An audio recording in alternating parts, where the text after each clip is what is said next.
Honda IDV 160 2025. Year 2022 nang sunod-sunod na inilabas ng Honda motorcycle brand sa bansa ang apat sa pinakamaganda at praktikal na motorcycle scooter ng brand at talagang tinutukan at inabangan ng marami sa atin.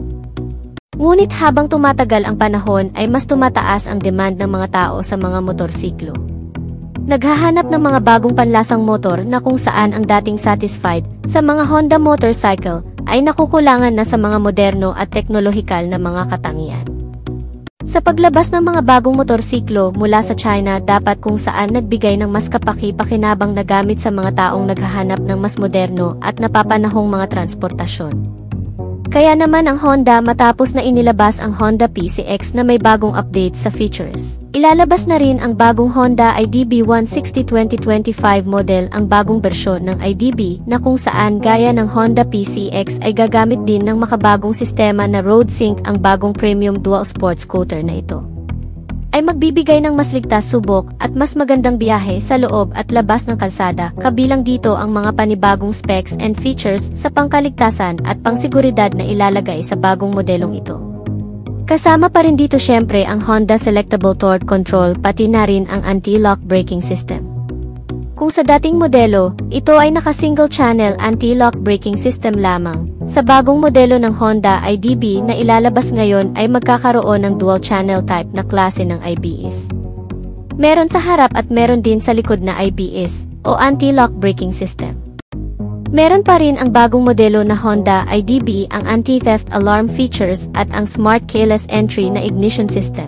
Ang maganda sa Honda IDB 160 ang dating meron na sa previous model nito ay ilalagay pa rin sa pinakabagong modelo nito ngayon. Yun nga lang ay may idaragdag na ilan pang mga features na siguradong magugustuhan ng marami sa atin. Kagaya na lamang ng RoadSync ay inilagay na sa bagong Honda PCX 160 yung features na kung saan gumagamit ng navigation system. Na pwede mong makonect ang cellphone gadget sa pamamagitan ng application kung saan mamomonitor mo dito lahat ng activity ng motorsiklo, kagaya na lamang ng milyahe. Real-time direction o magsisilbing GPS map nito, kasama ang mga notifikasyon at application na kung saan makikita mo rin ang call alert at message na nanggagaling sa cellphone mo dito sa instrument meter panel cluster. Siyempre, hindi basta-bastang meter panel cluster lamang ang ilalagay sa bagong Honda IDB. Lalagyan ito ngayon ng bagong TFT kung saan hindi lamang sa mga nabanggit ang kayang gawin, kundi kaya rin itong mag-play ng music. Iba-ibahin ang display o wallpaper nito pati na rin ang brightness, depende sa mga kondisyon ng visibility. Fully LED type ng mga ilaw gaya ng twin LED headlamp. May kasamang daytime running light at mga signal light kasama ang rear combination lamp system at mga turn signal lamp.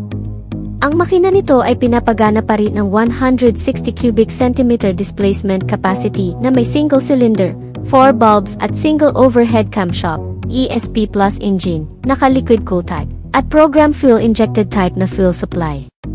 Ang kanyang compression ratio ay 12.0:1 na may boring stroke size na 60 mm by 55.5 mm. At may automatic transmission na may maximum output na 15.8 horsepower at 8,500 RPM habang ang maximum torque ay 14.7 Nm at 6,500 RPM. Meron itong fuel tank na 8.1 liters at kumukonsumo pa rin ng 45 km per liter sa estimated na fuel consumption nito ngayon. Pagdating sa dimension, ang bagong ground clearance ay may sukat na 165 mm at may seating height na 780 mm. Meron itong haba na 1,950 mm, may bigat na 138 kg. Parang ito na nga ang magiging bagong dimension ng Honda IDB 160 na ilalabas ngayon. Pagdating naman sa features ang traction control system at ang anti-lock braking system nito ay mas mag-improve na rin daw kumpara sa previous model nito na narito sa Pilipinas. Pagdating sa mga security features syempre ang smart keyless entry na ignition system, sinamahan ng anti-theft alarm at answered back key system na pareho lang sa previous model. Meron pa rin itong mga console packet sa harap na sinamahan ng charging port na Type-C na klase at ang underseat compartment storage, gaya ng sa Honda PCX na nadagdagan ng sukat. Malamang sa malamang itong bagong Honda IDB ay magkakaroon din ng mas maluwang na compartment-based storage. Ang Honda IDB ay nilagyan ng front telescopic fork suspensions at dual shock na may kasamang pressure canister o sub-tank. May mga coil, spring at may swing arm.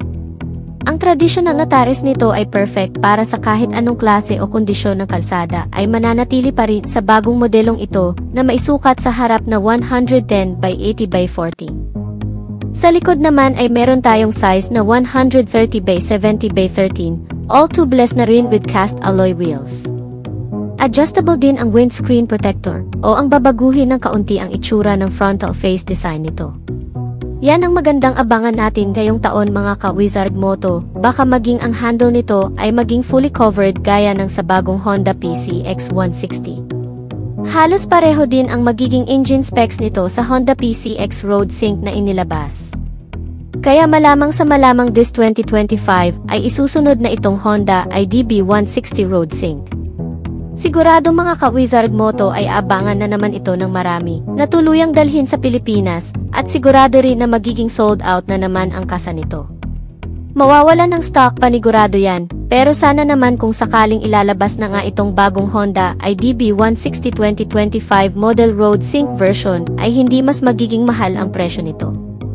Yung ikukumpara lang nila sa dating presyo ay okay na. Asahan na rin natin ang mga bagong color variant na ilalabas sa modelong ito, tulad ng Cold Silver at Ruby Red na kung saan magkakaroon ng katapat ang ilang mga motorcycle scooter na made in China.